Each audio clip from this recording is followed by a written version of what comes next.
Bienvenue dans le podcast à contre-courant, le podcast des mères audacieuses, le rendez-vous inspirant qui met en lumière des femmes et des hommes qui ont choisi de redéfinir leur trajectoire, de créer leur propre voie et de conquérir leur indépendance. Je suis votre hôte, Nathalie Grimaud-Morvillet, et je suis honorée de vous accompagner dans ce voyage extraordinaire. Après plus de 15 ans en tant que salariée dans le domaine du marketing digital et après 4 discriminations à la maternité, j'ai décidé de prendre mon indépendance pour mieux profiter de mes enfants sans renoncer à ma carrière professionnelle. Avec la tribu digitale, j'aide désormais les parents à en faire de même. Dans ce podcast, à chaque épisode, nous vous présenterons des histoires captivantes de mères audacieuses, de pères engagés, mais surtout de parents déterminés qui ont trouvé le courage de se réinventer pour mieux concilier leur vie personnelle et professionnelle. Qu'il s'agisse de maman, de papa ou de famille, notre podcast est un espace où chacun peut trouver une source d'inspiration, de conseils et de perspectives pour embrasser un avenir empreint de flexibilité, d'épanouissement et de conciliation, ainsi que de succès. Si vous êtes à la recherche de nouvelles manières de penser et ou de travailler, ou encore d'astuces, c'est le podcast qu'il vous faut. Prenez dès à présent votre boisson préférée et c'est parti! Retrouvons-nous dans le nouvel épisode du jour. Bonjour à toutes et à tous et bienvenue dans ce nouvel épisode de podcast à contre-courant, le podcast des mères audacieuses. Aujourd'hui, nous abordons un sujet qui résonne particulièrement dans nos vies modernes, choisir de ralentir dans un monde où tout s'accélère. Entre les exigences du travail, les obligations sociales et la rapidité du quotidien, pas facile de lever le pied pour profiter pleinement de sa vie et de ses enfants. C'est pourtant le choix qu'a fait Armelle qui, malgré la course effrénée de notre société, a décidé de vivre une vie plus slow pour notamment passer plus de temps avec ses enfants. Pour discuter de ce sujet, j'ai le plaisir de la recevoir à mon micro aujourd'hui. Bonjour Armelle, quel plaisir de t'accueillir dans ce nouvel épisode dans lequel nous allons explorer les choix et les défis, mais aussi les bénéfices de ralentir, surtout lorsque nous sommes parents. Bonjour Nathalie, et merci de me recevoir. Avec grand plaisir. Alors pour commencer, est-ce que tu peux te présenter à celles et ceux qui nous écoutent? Oui, avec plaisir. Alors, j'aide les personnes qui veulent reprendre le contrôle de leur vie et qui se sentent en fait submergées par les attentes, les injonctions et le rythme effréné de notre société à justement retrouver leur équilibre et leur pouvoir d'agir. Et j'ai une triple approche qui est à la fois relationnelle, systémique et féministe. Et concrètement, ça veut dire que j'accompagne le changement individuel sans jamais oublier que l'individu il fait partie d'un tout. Donc la famille, le couple, l'entreprise, la tranche d'âge dans laquelle on est et la société qui, de mon point de vue, est patriarcale. Certes, quand on change soi-même, ça peut entraîner le changement dans d'autres espaces, Mhm. mais c'est à ses limites. Par exemple, il y a des plafonds, on a du mal à exploser seul. Et ça, c'est mon bagage en sociologie et en sciences politiques qui me l'apporte, mais on part pas tous et toutes justement avec les mêmes bagages. Et pour moi, c'est important dans l'accompagnement d'en avoir conscience. J'y tiens un bout. En gros, avec moi, il n'y a pas de quand on veut, on peut, mais plutôt quand on peut, on veut. Et oui, effectivement, on n'a pas toutes les mêmes bagages, tu as raison. Certaines, en dehors de nos bagages, à quoi on ressemble en fait, de notre ADN quelque part, on a aussi l'éducation que l'on a subie ou que l'on a eue tout au long de notre enfance, qui impacte aussi qui l'on est et comment on voit les choses et est-ce qu'il est facile de, par exemple, changer d'endroit, de déménager, de changer de poste, de voir la vie plus ou moins facilement ou plus ou moins de manière compliquée parce que effectivement on est impacté finalement par tout ce qu'on a aussi vécu lorsqu'on était petite et puis au fur et à mesure de notre vie lorsqu'on vieillit. C'est exactement ça.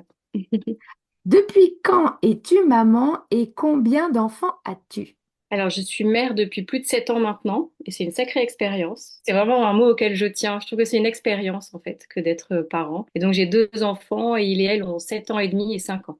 D'accord, effectivement, c'est vrai que c'est une sacrée expérience et on se rend jamais compte. Enfin, je trouve que même si avant d'être maman, on peut parler avec d'autres mamans, etc., tant qu'on l'est pas, en fait, on se Mm. rend pas compte finalement de tout ce que l'on va vivre, des efforts parfois que ça va nous demander, ou même tout simplement, en fait, des interactions que l'on va avoir avec nos enfants. Et en plus, avec chaque enfant, ça se passe jamais de la même manière. Oui, c'est ça.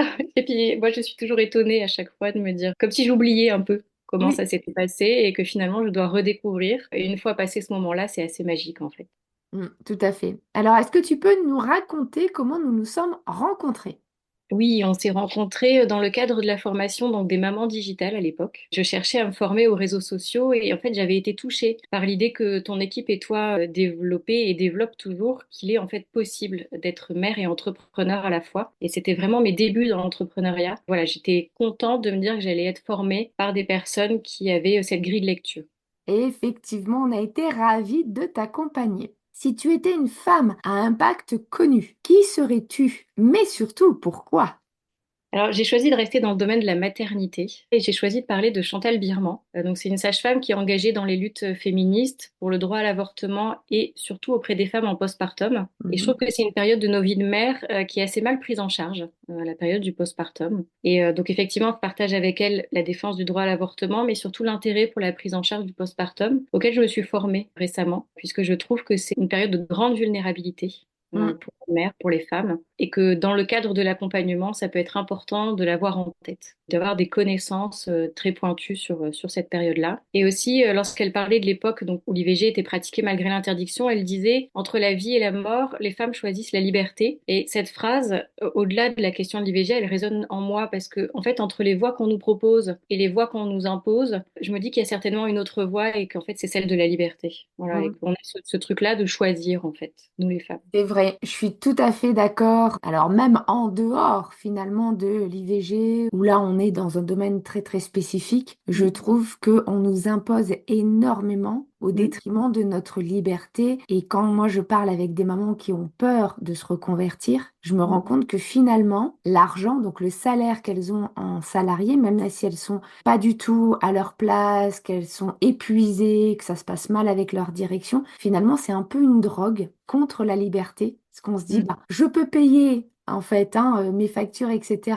Finalement, ma liberté passe après, alors qu'en fait la liberté, à mon sens, est essentielle. Devrait passer avant justement cette drogue du salaire ou de l'argent que l'on met sur la table pour essayer de faire rentrer les personnes dans des cases qui ne leur conviennent pas forcément. Pour entrer dans le vif du sujet, est-ce que tu peux nous raconter ce qui t'a poussé, toi personnellement, à ralentir ton rythme alors qu'en fait, tout au sein de notre société, on nous pousse toujours à vouloir faire toujours plus?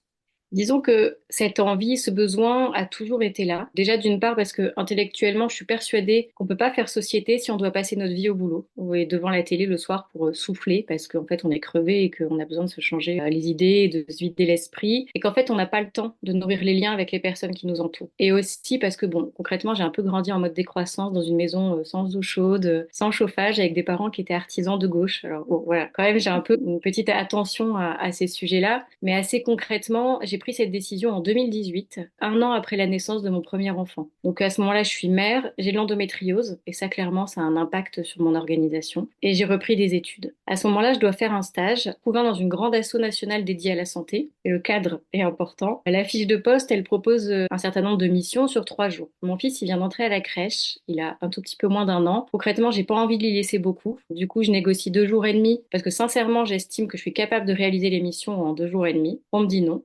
Voilà, que Mm. c'est comme ça. Bon, bah, je prends le stage hein, parce que j'en ai besoin. Mais du coup, quasi tous les soirs, je quitte l'asso à 17h parce que bah, c'est mon horaire. Moi, j'ai fini mon travail. J'ai posé quelques congés enfants malades. Voilà, moi, j'étais pas bien payée en stage. Mon conjoint avait un salaire. On vivait à Paris. Bah ouais, c'est moi qui pose les congés. Mon taf, il est fait. À la fin, on me félicite. On me dit que j'ai fait un super boulot. Mais on me dit, Armel, la direction est mécontente. T'as pris des jours enfants malades et t'as été juste sur tes horaires.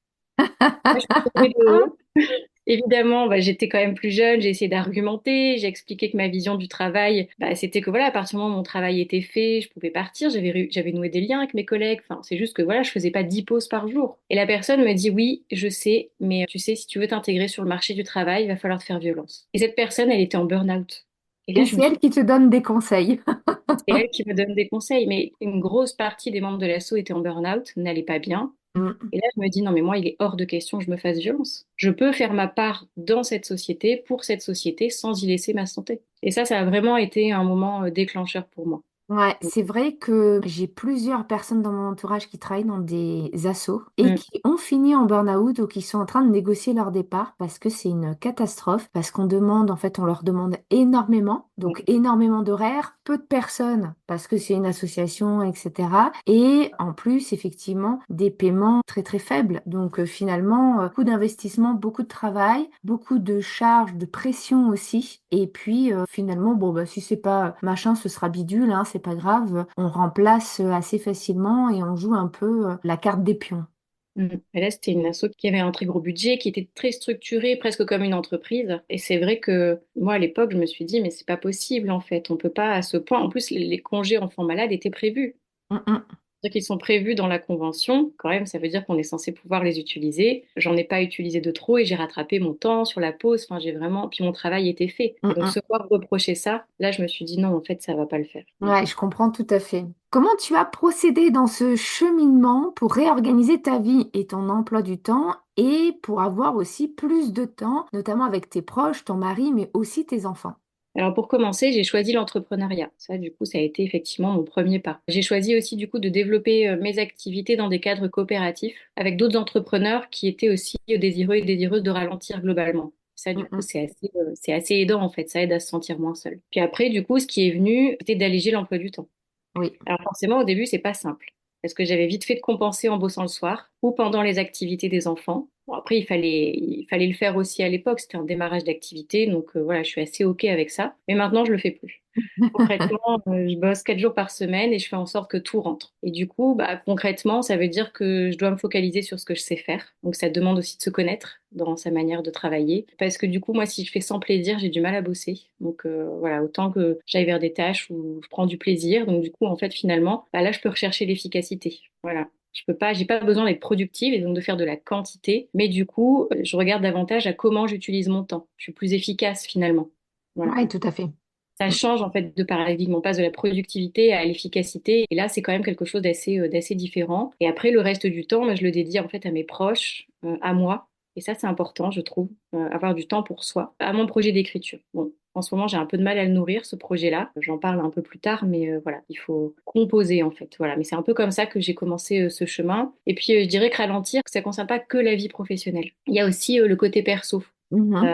Par exemple, bah, côté activités sportives et culturelles pour les enfants, c'est terminé les activités où il faut prendre la voiture. On a décidé de privilégier le local. Notre fils, c'était donc il y a 2 ans, il avait été repéré en section sportive pour la gym. Donc au début, ça allait, c'était 1, 2 entraînements par semaine, puis c'est passé à 4 fois par semaine. Ah Et oui. là, en gros, il fallait courir dans l'agglomération lilloise, donc bah, ça prend du temps. 4 fois par semaine, le soir, ça demandait de chambouler tellement de choses et du coup, on n'était plus du tout dans le ralentissement. Et on lui a expliqué. Et du coup, maintenant, il fait du roller à côté, bientôt de la danse, et il est super content. Et il a le temps de devenir gymnaste professionnel un peu plus tard s'il en a envie. Et puis je dirais aussi que côté perso, ça a demandé à ce que mon conjoint prenne sa part. Après l'épisode du stage dont j'ai parlé, j'ai eu un poste en lycée associatif autogéré. Ça, c'était super. Et j'ai eu mon deuxième enfant. Et en fait, au cours de la première année de ma fille, donc de mon deuxième enfant, j'ai fait un burn-out parental. Voilà, il a fallu prendre des mesures familiales pour équilibrer tout ça, en fait. On est dans un burn-out et pas du coup dans une dépression, donc il y avait quelque chose de l'ordre de l'organisation familiale. Enfin, maintenant, c'est aussi lui qui a réduit son temps de travail. On partage les mercredis, on partage les sorties scolaires. Donc voilà, le ralentissement, il est aussi passé par là.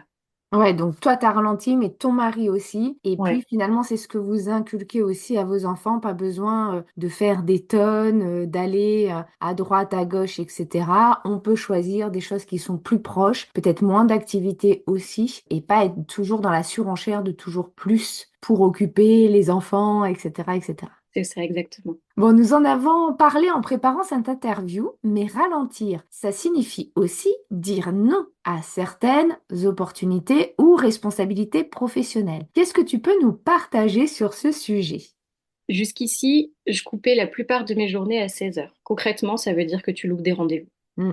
Et c'est pareil pour le mercredi. Voilà, ça, il y a toujours des gens pour caler des rendez-vous le mercredi et après 16 heures. Bon, bah c'est comme ça. Voilà, ça fait partie. J'ai loupé des tonnes d'opportunités de ce point de vue-là. Du coup, j'ai trouvé des clients et des clientes avec qui ça matchait en fait. Voilà, qui étaient en accord avec ça. Mais maintenant que les enfants grandissent, on va s'octroyer 1 à 2 jours par semaine avec de la garderie. Et de toute façon, la demande en fait, elle est venue d'eux. Mm. Euh, Je comprends parce que moi voilà. aussi, mes petites demandent à aller au périscolaire C'est pour être ça, à voilà. Et là, temps. du coup, le grand, lui, il a très envie d'y aller. Et la plus jeune, elle a aussi, elle commence envie d'y aller. Donc, du coup, voilà, ça va, les choses vont se réorganiser. Et c'est ça qui est chouette, en fait. Comme on leur a laissé le temps, voilà, on peut aujourd'hui être vraiment sur leurs besoins et leurs envies. Et dans tous les cas, il y a des choix à faire. Par exemple, mon projet d'écriture, parce que pour moi, c'est vraiment quelque chose que j'ai envie de professionnaliser à terme. Pour l'instant, je l'ai mis de côté. Je suis dans une phase où j'ai envie d'accorder une part de mon temps plutôt au côté relationnel et à du militantisme. Mais comme j'ai toujours les enfants, ma boîte et moi, bah, j'ai besoin de faire du sport, participer à des groupes de parole, m'occuper de l'endométriose aussi, ça prend du temps. Et que les journées ne sont pas extensibles. Bah, du coup, voilà, il a fallu faire des choix et donc ralentir sur ce projet. J'essaie de me dire, voilà, que j'ai confiance, qu'à un moment donné, il retrouvera sa place, ce projet-là. Pour l'instant, j'ai dû apprendre à faire des choix. Et ça, je crois que ça a été la chose peut-être la plus compliquée pour moi dans le ralentissement. Apprendre à faire des choix. Oui, je comprends tout à fait. Effectivement, à apprendre à choisir en conscience en disant, OK, ça, je peux pas le faire. Et ben, c'est OK. Soit je le fais pas du tout, soit je le laisse pour plus tard. Mais effectivement, je culpabilise pas, je me mets pas la pression, etc. Parce que je fais ce choix en conscience. Et ça, c'est pas toujours évident aujourd'hui d'y arriver. Non. Quels sont les bienfaits que tu as observés donc sur toi, sur ta famille, donc tes enfants, ton mari, depuis que tu as fait ce choix de ralentir et surtout depuis que tu l'as mis en place? Alors, pour mon mari, je sais pas. Ça pourrait être intéressant de lui demander. Ce sera une belle discussion à avoir. Et pour les enfants, très clairement, je vois trois bienfaits. La qualité de notre relation, leurs belles compétences relationnelles et humaines, parce que, en fait, on a eu le temps de les accompagner. Et donc, qu'ils puissent développer, en fait, ces compétences-là. Et en fait, on a des retours, même de leurs enseignants et enseignantes sur ça. Et certainement une moindre fatigue. Parce que je pense que ralentir, c'est aussi l'occasion de mieux respecter leur rythme. Et Mm. donc, du coup, voilà, je pense que malgré tout, ils sont un peu moins fatigués. Voilà, même si le système scolaire peut être fatigant pour les enfants, mais voilà, je pense qu'ils sont un peu moins fatigués. Quant à moi, je dirais qu'il y a plusieurs choses. Bah, je suis en accord avec mes valeurs et ça, c'est précieux. Je m'en rends compte aujourd'hui. Être en désaccord avec ses valeurs, en fait, intérieurement, ça peut être très compliqué. Mm. J'ai du temps pour gérer mon endométriose. J'ai pu développer des liens amicaux qui étaient forts parce que je trouve que c'est aussi précieux en fait que la vie amoureuse et parentale et que parfois quand on n'a pas le temps, bah, c'est un peu la partie qu'on oublie. Voilà. Oui, c'est vrai. De côté. Que j'ai du temps pour faire des activités, donc seule ou avec d'autres, que je peux m'engager dans des collectifs. Et ça, d'un point de vue sociétal, quel que soit le collectif dans lequel on s'engage, je trouve que c'est aussi donner du temps à la société. Et puis surtout, je relis des livres. Ça, quand même, j'ai retrouvé du temps pour ça. Moi qui adore lire, voilà, c'est vraiment un bonheur en fait. C'est souvent ce qu'on met de côté, la Ouais. lecture, quand on devient, en tout cas parent. Moi, je vois que je lis beaucoup moins. Avant, je passais mes week-ends à lire, les soirs, etc. Et puis, dès que je suis devenue maman, bon, ben, prise dans le tourbillon de la vie maternelle, la première chose que j'ai arrêtée ou que je fais beaucoup moins, c'est la lecture. Ouais, c'est une des choses qu'on sacrifie. Et c'est vrai que je suis très contente de l'avoir retrouvée. Alors, j'ai arrêté de lire la nuit quand même, parce que ça, j'ai compris que pour le rythme biologique, c'était pas le meilleur des choix. Je reprends beaucoup de plaisir à ça. On en parlait tout à l'heure du sentiment de culpabilité. Mm. Comment on peut faire face à ce sentiment qui parfois peut émerger lorsqu'on décide finalement de ralentir et qu'on n'est plus constamment dans l'action alors qu'on voit tout le monde à côté de nous à fond et puis nous finalement on est un petit peu plus en retrait.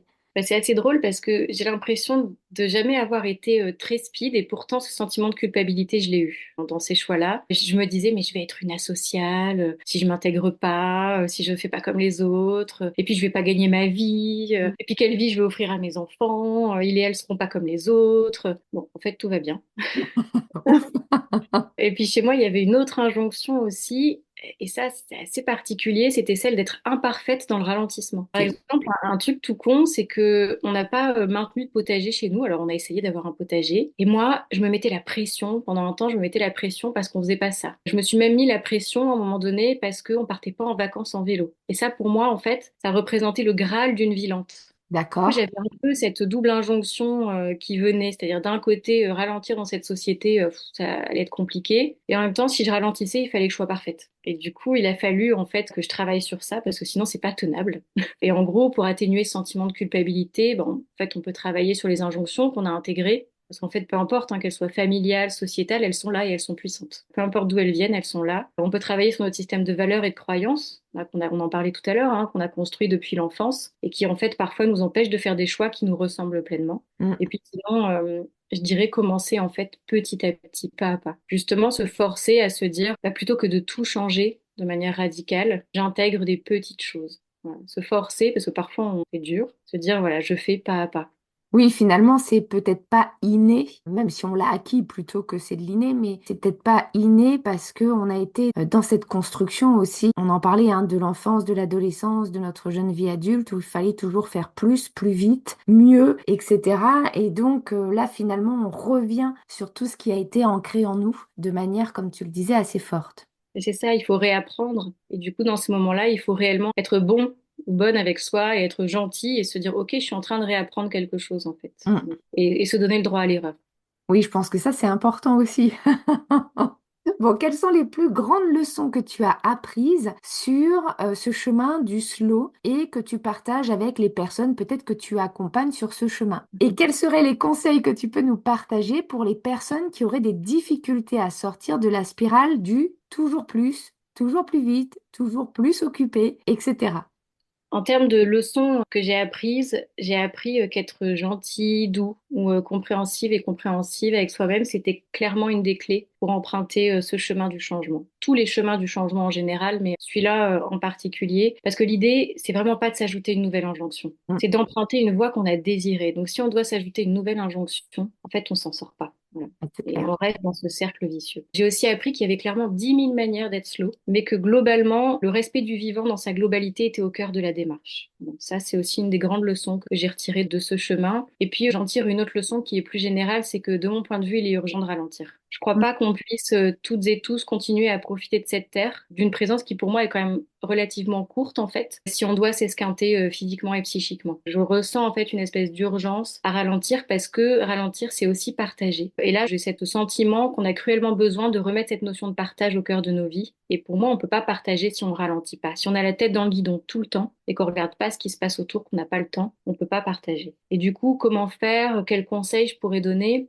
Je dirais de revenir à ses besoins, les vrais, ceux qui sont à l'intérieur de nous, au plus profond, ou qui ont émergé, voilà, mais pas ceux que la société en tout cas veut pour nous. Se Mm. questionner sur, voilà, est-ce que ce besoin que je ressens, c'est vraiment le mien, est-ce qu'il m'appartient? Se rappeler aussi que toute société, elle est construite sur un modèle, sur un contrat social, et que les modèles et les contrats, ça se change en fait. Voilà, et qu'on a finalement du pouvoir d'agir aussi sur ça. Je dirais aussi de travailler sur les normes qu'on a intériorisées, et puis chercher d'autres personnes comme nous et s'en rapprocher. Parce que clairement, ensemble, on est plus fortes et plus forts. C'est vrai qu'on a tendance aussi à faire un peu comme les personnes que l'on fréquente. Donc, si on veut ralentir, c'est quand même plus simple de s'entourer d'autres personnes qui sont sur ce chemin également, plutôt que de continuer finalement à être entouré de personnes qui, elles, vont à fond. Mais je suis d'accord avec toi, je pense qu'il est essentiel de ralentir pour pouvoir aussi profiter, comme tu le disais, de nos proches, mais aussi dans une question de survie de notre terre, tout simplement, parce que c'est toujours plus, toujours plus, toujours plus, mais à un moment donné, le toujours plus, il a quand même ses limites. Et on risque d'être, peut-être pas nous, peut-être les générations qui arrivent, nos enfants, nos petits-enfants, mais d'être en grande difficulté avec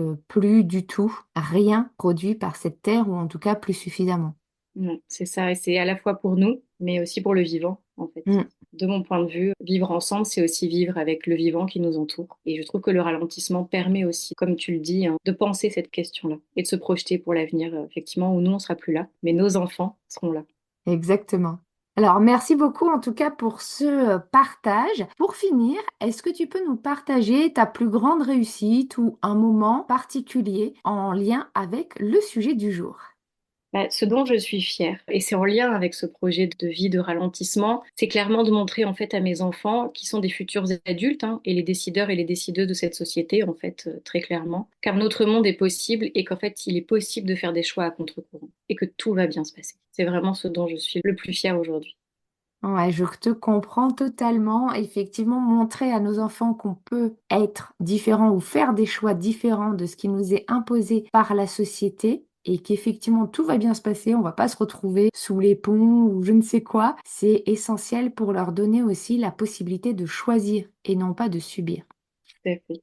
Eh ben, Merci beaucoup. merci beaucoup en tout cas Armel pour ce partage, pour ce moment avec nous. C'est maintenant la fin de notre épisode. Merci à toutes et à tous de nous avoir écoutés. On le sait, ralentir, c'est pas toujours simple, mais c'est souvent un choix en conscience qui nous permet de nous recentrer sur l'essentiel, sur nos relations et sur ces moments précieux avec nos enfants qui ne reviennent pas malheureusement. Une fois que c'est passé, c'est passé. J'espère que cet échange vous a apporté des pistes de réflexion et pourquoi pas quelques idées pour réorganiser votre quotidien et créer des moments de qualité forts en famille. Si cet épisode vous a plu, n'hésitez pas à lui donner de la force en le likant, le commentant ou même en le partageant à une personne qui en aurait besoin. Et en attendant notre prochain épisode, je vous souhaite à toutes et à tous une très très belle journée et n'oubliez pas de prendre soin de vous.